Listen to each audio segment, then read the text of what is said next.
అలా ఎంతసేపు పడుకున్నాడో తెలీదు కాని భీమన్నొచ్చి దొరగారు దొరగారు అంటూ గట్టిగా పిలుస్తుంటే ఒక్కసారిగా ఉలిక్కిపడి లేచాడు. ఎదురుగుండా భీమన్న. తూర్పు రేఖలు విచ్చుకుంటున్నాయి. తెలతెలవారుతోంది.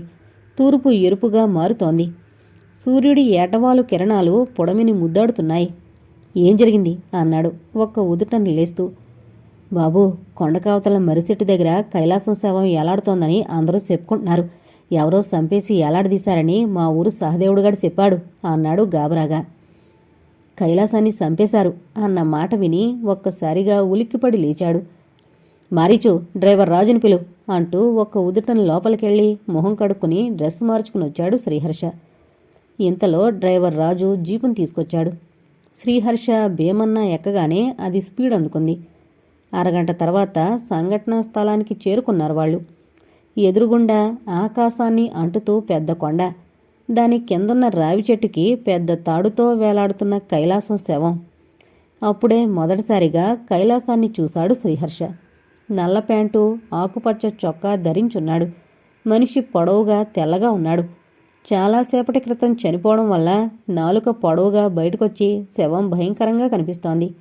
బట్టల మీద ఎర్రటి రక్తం. ఉరి తీయడానికి ముందు బాగా గాయపరిచినట్లున్నారు. కైలాసం ఒంటరిగా ఎందుకొచ్చాడు? నిన్న 4 రోజుల నుంచి ఇక్కడ లేడని వాళ్ల మిల్లు వాళ్ళు చెప్పారు. అటువంటి వాడు ఈరోజు అడవిలో ఎలా ప్రత్యక్షమయ్యాడు? అంటే మొన్న రాత్రి పెళ్లి జరిగినాడు తవ్వకాల దగ్గర జీపులో కనిపించింది కైలాసమే కాబోలు అనిపించింది శ్రీహర్షకు. వెంటనే పోలీస్ స్టేషన్కి ఫోన్ చేశాడు. అరగంట తర్వాత మెల్లమెల్లగా పోలీసులు అక్కడికి చేరుకోసాగారు. ఇంతలో forest guard Somaraju, ranger Gopal అందరూ ఒక్కొక్కరే వచ్చారు. పోలీసులు కైలాసం శవానికి ఫోటోలు, వీడియో తీసి శవాన్ని కిందకు దించారు. ఆ తర్వాత దాన్ని స్టేషన్కి తరలించారు. శ్రీహర్షకి ఏం జరిగిందో అర్థం కాలేదు. ఎవరు చంపుంటారు కైలాసాన్ని? ఎందుకు చంపుంటారు? ఇవే ప్రశ్నలు అతని మెదడుని తొలిచేస్తున్నాయి. వెంటనే పోలీస్ స్టేషన్కి వెళ్ళాడు. అక్కడ శవాన్ని పోస్ట్ మార్టంకి పంపిస్తున్నాడు ఎస్ఐ. ఆ సమయంలో అతని ముఖంపై రక్తంతో రుద్రనేత్రం బొమ్మని గమనించి ఆశ్చర్యపోయాడు. ఎస్ఐ గోపాల్తో మాట్లాడి వచ్చేశాడు. జీపులో వస్తున్నంతసేపు అతని మనసులో రుద్రనేత్రం చిత్రం వెంటాడసాగింది. ఆ మధ్యాహ్నం కైలాసం శవం వేలాడగట్టిన రావి చెట్టు దగ్గరికి వెళ్ళాడు శ్రీహర్ష. ఆ చెట్టు కింద కొన్ని పాదముద్రలు కనిపించాయి. అక్కడ గొడవ జరిగిన ఆధారాలు కనిపించాయి. కింద పొదల్లోని ఆకులు, కొమ్మలు కింద వాడిపోయి కనిపించడం, బలమైన పాదముద్రలు ఇవన్నీ సూచిస్తున్నాయి. చుట్టుపక్కల ఇంకేమైనా ఆధారాలు లభిస్తాయేమోనని ఆ తుప్పల్లో వెతకసాగాడు. కానీ అటువంటివేవీ అక్కడ కనిపించలేదు. కొద్దిసేపటి తర్వాత వెనక్కి తిరిగొచ్చేస్తున్న సమయంలో అతని దృష్టి పక్కనే ఉన్న ముళ్ళతుప్ప మీదకు మళ్ళింది. దానిమీద వేలాడుతూ కనిపిస్తోంది ఓ గొలుసు. అతను ఆగి వెనక్కి వెళ్లి దాన్ని తీశాడు. అది నల్లటి కాశీతాడు. చివర్లో ఒక లాకెట్ ఉంది. దానిమీద ఓ దేవతా చిత్రం ఉంది. ఈ లాకెట్ ఎవరిదే ఉంటుంది? దాన్ని చూస్తుంటే ఎక్కడో చూసినట్లు అనిపిస్తోంది. ఎక్కడో గుర్తుకు రావడం లేదు. జీపు గెస్ట్ హౌస్కి చేరుకుంది. 2 నిమిషాల తర్వాత మారీచు టీ పట్టుకునొచ్చాడు. శ్రీహర్ష అన్యమనస్కంగా ఉన్నాడు. ఏదో ఆలోచిస్తున్నాడు. మెదళ్ళలో ఎన్నో ఆలోచనలు. బాబూ, టీ చల్లారిపోతుంది అని గుర్తు చేశాడు మారీచు. ఆలోచిస్తూ మారీచుని చూశాడు. వాడు వంగి తుడుస్తుంటే మెడలో లాకెట్ వేలాడుతోంది. అది కూడా తొప్పల్లో దొరికిన లాకెట్ లాగానే ఉంది. అప్పుడతనికి ఆ లాకెట్ ఎక్కడ చూశాడో గుర్తుకొచ్చింది. జేబులోంచి కైలాసాన్ని ఉరితీసిన ప్రాంతంలో దొరికిన లాకెట్ని తీశాడు. చేతిలోని లాకెట్ని, మారీచు మెడలో లాకెట్ని మార్చి మార్చి చూడసాగాడు. సందేహం లేదు, రెండూ ఒకటే. ఇంతలో మారీచు శ్రీహర్ష చేతిలో ఉన్న లాకెట్ని చూసి, నా మెడలో ఇలాంటిదే ఉంది బాబూ అంటూ తన లాకెట్ని చూపించాడు. శ్రీహర్ష దాన్ని చూస్తున్నాడు. ఎక్కడ దొరికింది బాబూ అని అడిగాడు. మారీచు, ఆ లాకెట్ ఎవరిచ్చారు నీకు అన్నాడు. ఇది నా చిన్నప్పటి నుంచి ఉంది బాబూ, మా అయ్య సంతలో కొన్నాడు అన్నాడు.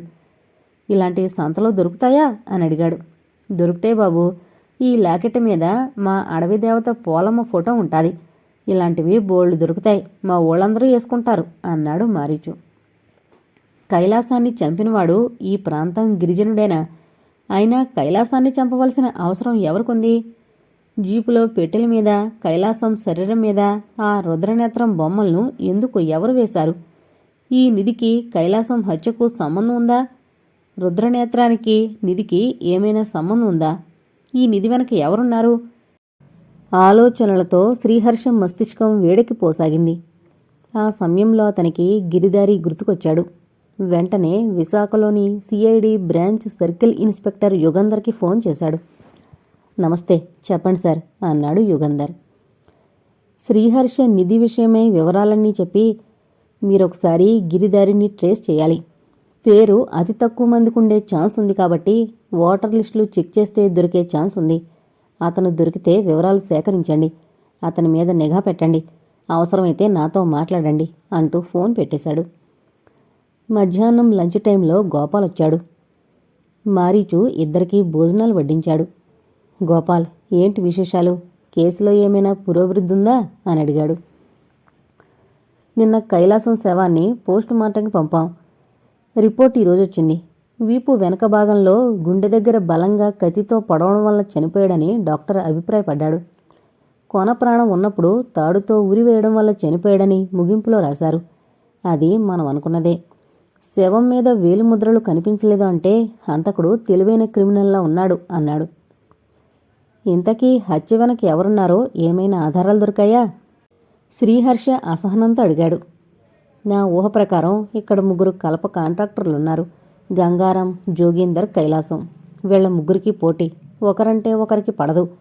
ఈ మధ్యనే కైలాసం లారీని మనం పట్టుకుని కేసు పెట్టాం. మిల్లుని మూసివేయించాం. దీంతో అతనికి మిగతా 2 మీద అనుమానం వచ్చి ఉంటుంది. వాళ్ల ముగ్గురి మధ్యలో ఏదో జరిగింది. దానివల్లే కైలాసం హత్యకు గురై ఉంటాడు అన్నాడు గోపాలం మంచినీళ్లు తాగుతూ. అంటే కైలాసం హత్యలో గంగారం, జోగీందర్ల హస్తం ఉందంటావా? ఖచ్చితంగా వాళ్ళ హస్తం ఉండే ఉంటుంది. లేకపోతే ఈ అడవిలో అతన్ని చంపడానికి ఎవరొస్తారు? అంత అవసరం ఎవరికుంటుంది అన్నాడు గోపాల్. మరి అతని ముఖం మీద రుద్రనేత్రం రక్తంతో గీసిన బొమ్మ ఉంది. ఎందుకు దాన్ని గీశారు? ఇది వరకు మనకు దొరికిన జీపులోని పెట్టెల మీద కూడా ఈ గుర్తుంది. అంటే నిధికి ఈ హత్యకు సంబంధం ఉందా?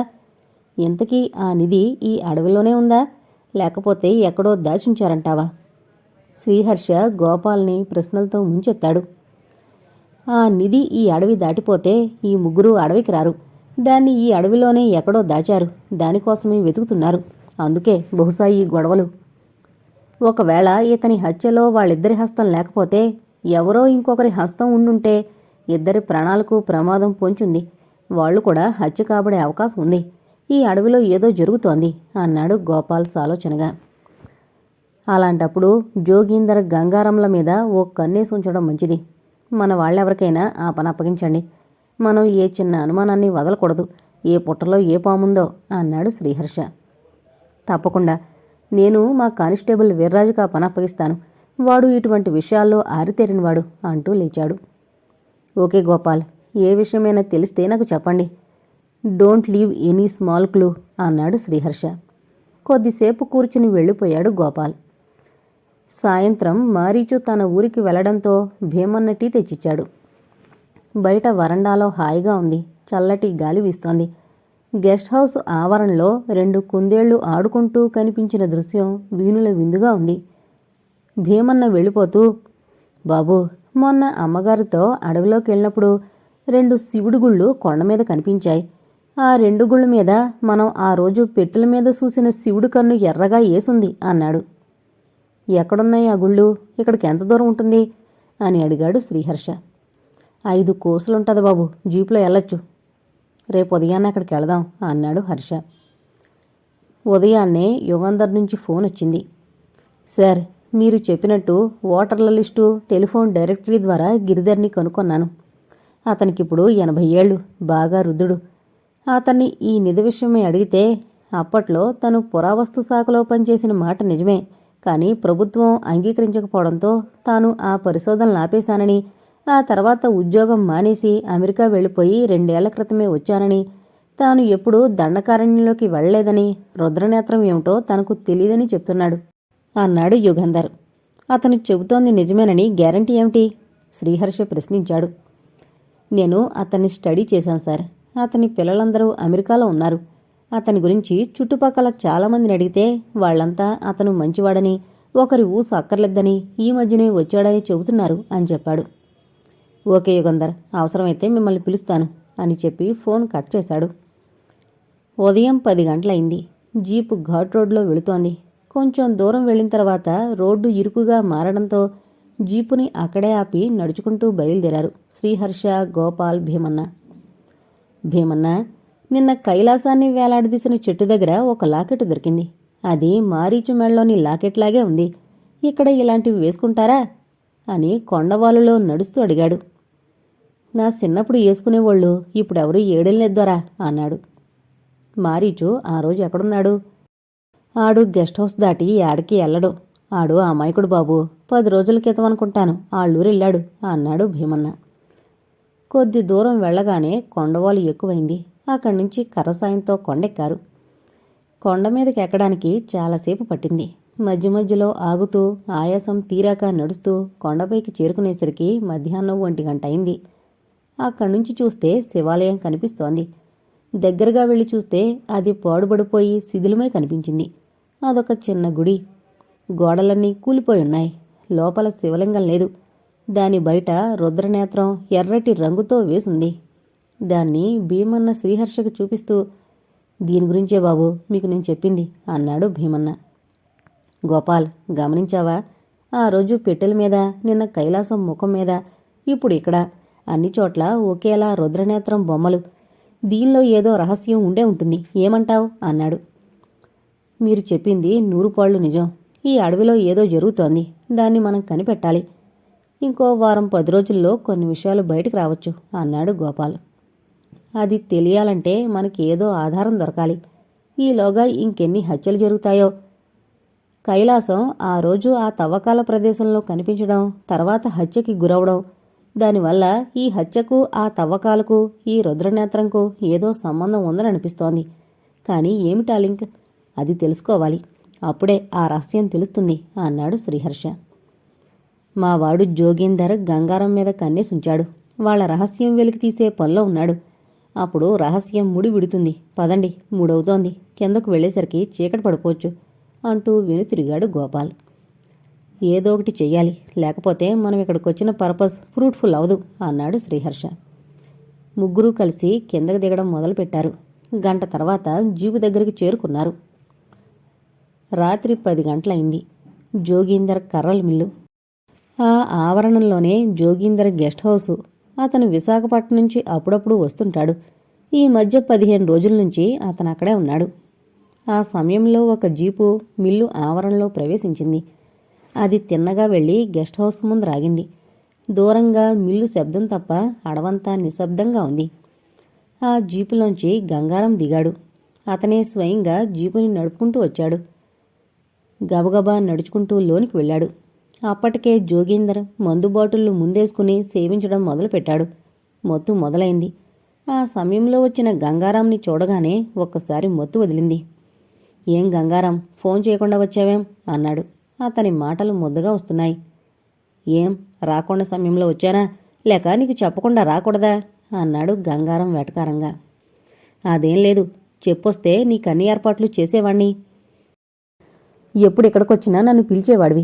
ఈసారి ఒంటరిగా ఎందుకొచ్చావు? మన మిత్రుడు పార్ట్నర్ కైలాసం చనిపోయినా నాకెందుకు చెప్పలేదు? ఎప్పుడూ లేంది 15 రోజుల నుంచి ఇక్కడెందుకు క్యాంపు వేశావు? దీన్ని బట్టి నీ రాక వెనక ఏవో దురుద్దేశాలు ఉండే ఉంటాయి. అందుకే వచ్చాను అన్నాడు గంగారాం. కైలాసం చనిపోయాడన్న వార్త అతనికి నిద్ర లేకుండా చేస్తోంది.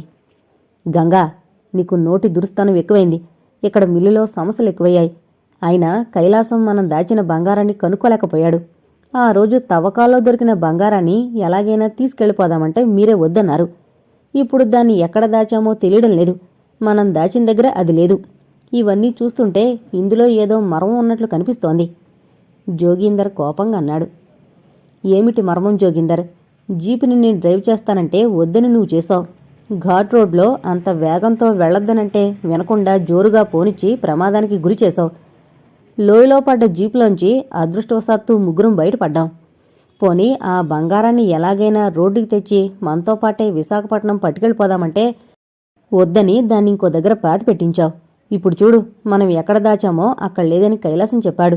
ఆ రోజు మనం ఎక్కడ దాచింది ఆ ప్రాంతాన్ని పోల్చుకోవడానికి ఒక మ్యాప్ కూడా తయారు చేశాం. మరి ఆ జాగాలో 100 కోట్ల విలువ చేసే ఆ బంగారం ఏమైంది? అది దాచిన ప్రదేశం నీకు నాకు కైలాసానికే తెలుసు.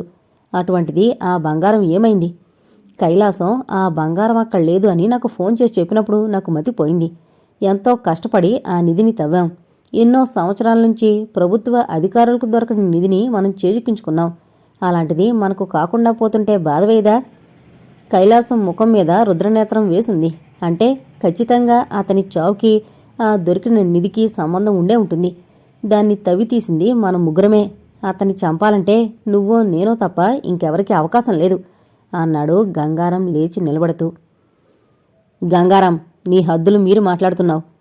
అంటే నన్నే అనుమానిస్తున్నావా? ఏం, నువ్వెందుకు కాకూడదు? అసలు అక్కడ నిధుందని నేనే ముందుగా మీ ఇద్దరికీ చెప్పిన సంగతి మరిచిపోయావా? ఆ నిధి కోసం ఆ దివాకరగాడిని ఎంతో ప్రలోభ పెడితేగాని ఆ రహస్యం వాడు చెప్పలేదు. ఆ తర్వాత ఆ మ్యాపుల్ని డీకోడ్ చేయడానికి ఎంత ఖర్చు పెట్టామో నీకు తెలీదు. దివాకరానికి నా చేత్తో 10 కోట్లు ఇచ్చాను. మీ ఇద్దరు నా చిన్ననాటి స్నేహితులని మిమ్మల్ని ఇందులో భాగం చేశాను. ఆ రోజు నేను డ్రైవింగ్ ఎందుకు చేశానంటే నాకందరూ ఫారెస్ట్ వాళ్ళు తెలుసు. నేనైతే ఎవరూ అనుమానించరని ఆ పని చేశాను. ఆ రోజు మన జీపు ప్రమాదానికి గురైనప్పుడు పెద్ద శబ్దం రావడంతో అది ఎవరికైనా తెలిసే ప్రమాదం ఉందని, ఆ బంగారాన్ని ఆ రోజు బయటకు తెస్తే పోలీసులకు పట్టుబడే ప్రమాదం ఉందనే ఆ రాత్రి అడవిలో దాచిపెట్టవలసి వచ్చింది. ఒకవేళ ఎవరైనా దాన్ని పట్టుకుంటే కష్టపడి చేజిక్కించుకున్న నిధి పోలీసులకు చేజిక్కే ప్రమాదం ఉంది. ఆ బంగారం దాచింది మన ముగ్గురమే. ఇప్పుడది అక్కడ లేదంటే అర్థమేమిటి? ఈ విషయంలో మీ ఇద్దరిని ఎందుకు అనుమానించకూడదు? ఆ రోజు తర్వాత నేనిక్కడకు రాలేదు. కైలాసం ఆ బంగారం దొరకలేదంటే నాకు అనుమానం వచ్చి ఇక్కడికి రావాల్సి వచ్చింది. నేనొచ్చిన తర్వాత కైలాసం నన్ను కలవలేదు. అతని హత్యకు నాకు ఎటువంటి సంబంధం లేదు. ఇప్పుడు ఆ బంగారం గురించి ఆలోచించు. ఒకవేళ కైలాసాన్ని ఈ విషయంలో ఎందుకు అనుమానించకూడదు చెప్పు అన్నాడు జోగేందర్ గ్లాసులో ద్రవాన్ని తాగుతూ. చనిపోయిన వాడిని అనుమానిస్తే ఉపయోగం ఏంటి చెప్పు? వాడు హత్యకు గురయ్యాడంటే మనకు ప్రమాదం ఉన్నట్లే. ఎవరో ఆ బంగారాన్ని కొట్టేసి మన మీద పగబట్టారేమో. ఇప్పుడు కైలాసం హత్యకు గురయ్యాడు కాబట్టి మనం కూడా జాగ్రత్తలో ఉండాలి. ఏదో జరుగుతోందన్న అనుమానం నాకు కలుగుతోంది అన్నాడు గంగారం గాబరాగా. గంగా, ఇప్పుడుంది మనిద్దరమే. మనం ఒకరి మీద ఒకరు ఆరోపణలు చేసుకుంటూ అనుమానాలు పెంచుకుంటే ఒరిగేదేమీ ఉండదు. అయినా కైలాసాన్ని చంపే అవసరం నాకేంటి చెప్పు? ఆ మొత్తం బంగారం నేనే కొట్టేయాలనుకుంటే మీ ఇద్దరికీ ఎందుకు చెబుతాను చెప్పు? కాబట్టి ఇప్పుడు ఏం జరగబోతుందో ఆలోచించు. నాకు తెలిసి ప్రభుత్వం మన మీద ఓ కన్ను వేసుంచింది. ఈ ఆపరేషన్ కోసం ఒక ఆఫీసర్ని కూడా రహస్యంగా నియమించిందట. అతనెవరో ఎవరికీ తెలియడం లేదు.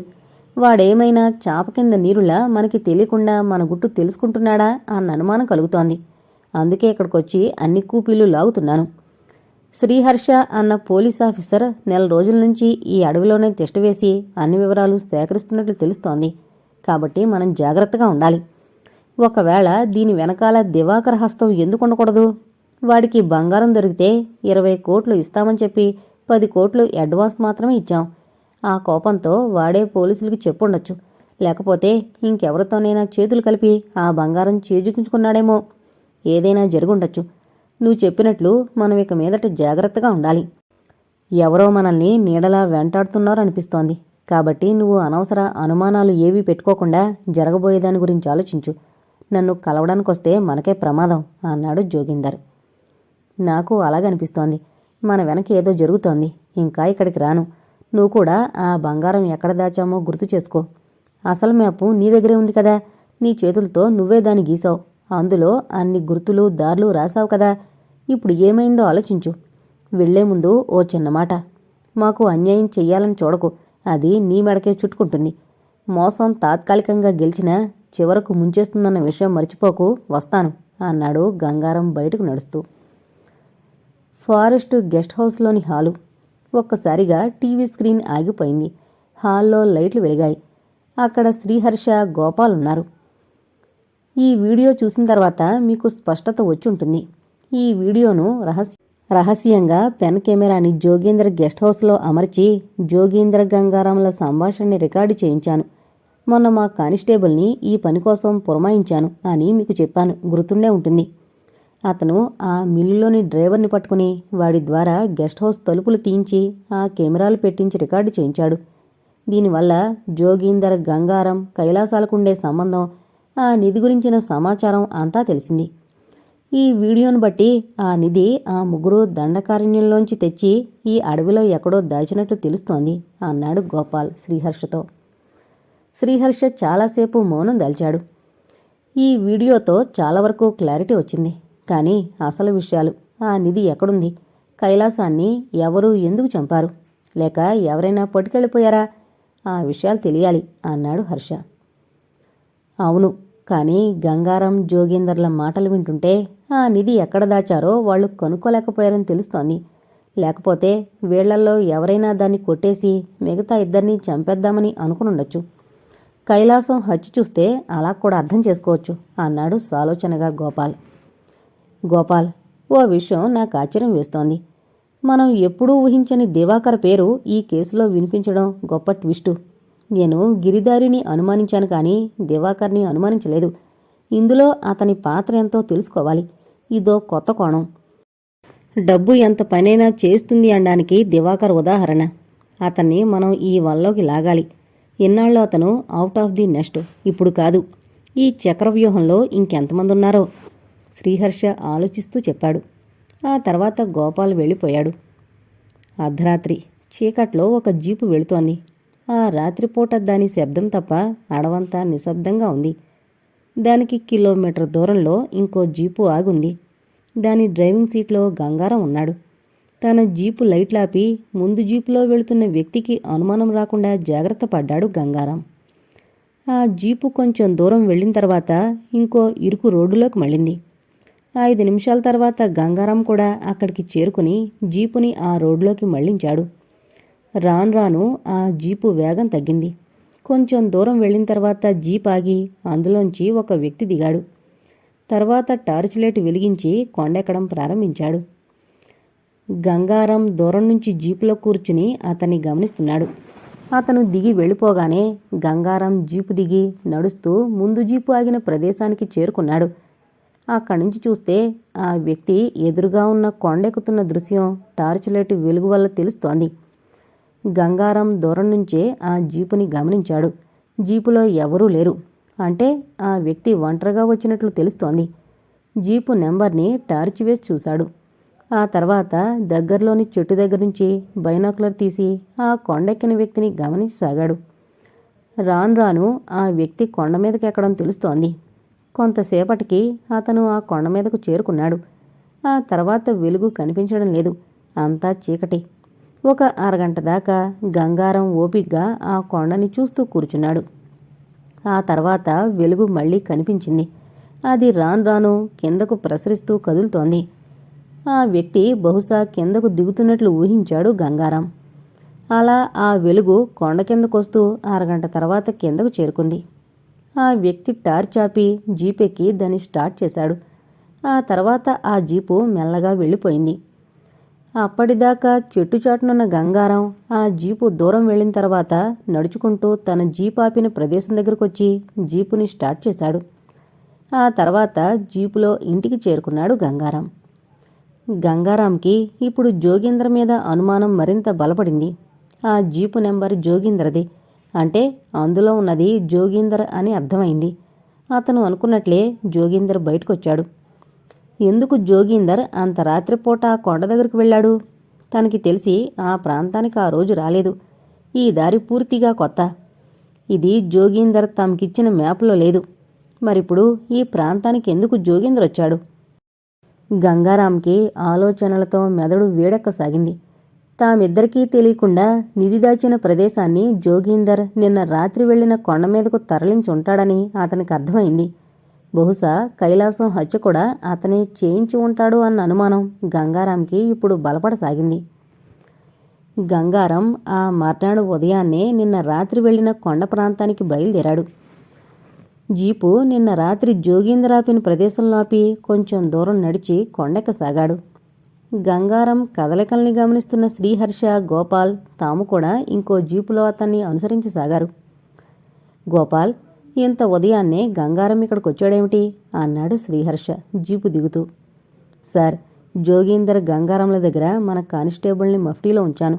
వాళ్ళు నిన్న జోగీందర్ రాత్రిపూట అడవిలోకి వెళ్ళాడని, అతని వెనకనే గంగారాం కూడా అనుసరిస్తూ వెళ్ళాడని చెప్పారు.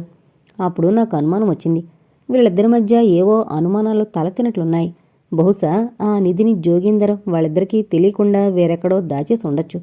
ఆ విషయంలో వాళ్ళ ముగ్గురి మధ్య గొడవ జరుగుండాలి. అందుకే బహుశా కైలాసాన్ని జోగీందర్ చంపుంటాడు. కైలాసం హత్య తర్వాత గంగారాంకి జోగీందర్పై అనుమానం మరింత పెరిగింది.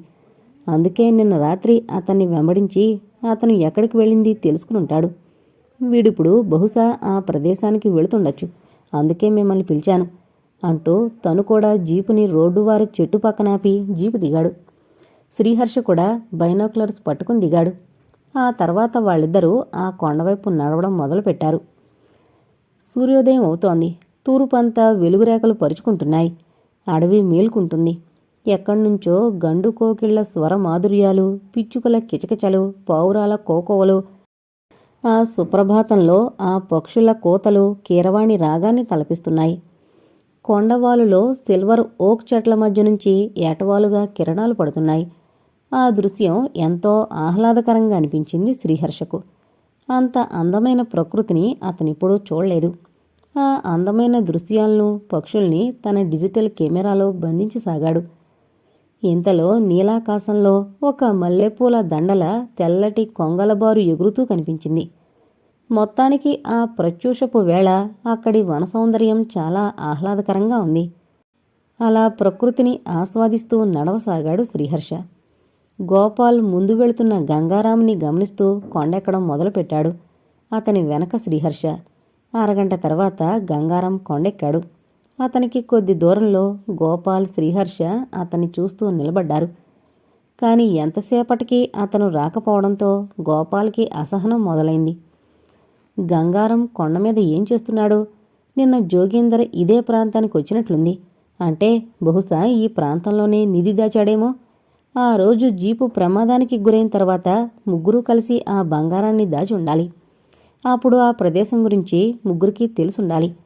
మరి జోగీందర్ని గంగారం రహస్యంగా ఎందుకు వెంబడించాడు? కైలాసం ఇంకో కొండ మీద ఎందుకు తవ్వకాలు జరిపాడు? అంటే వాళ్లకు తెలియకుండా జోగీందర్ మోసం చేసి ఆ బంగారాన్ని అక్కడ్నుంచి ఈ ప్రాంతానికి తరలించాడా? ఎన్నో ప్రశ్నలు. ఏం జరిగిందో తెలీదు. శ్రీహర్ష తీవ్రంగా ఆలోచిస్తున్నాడు.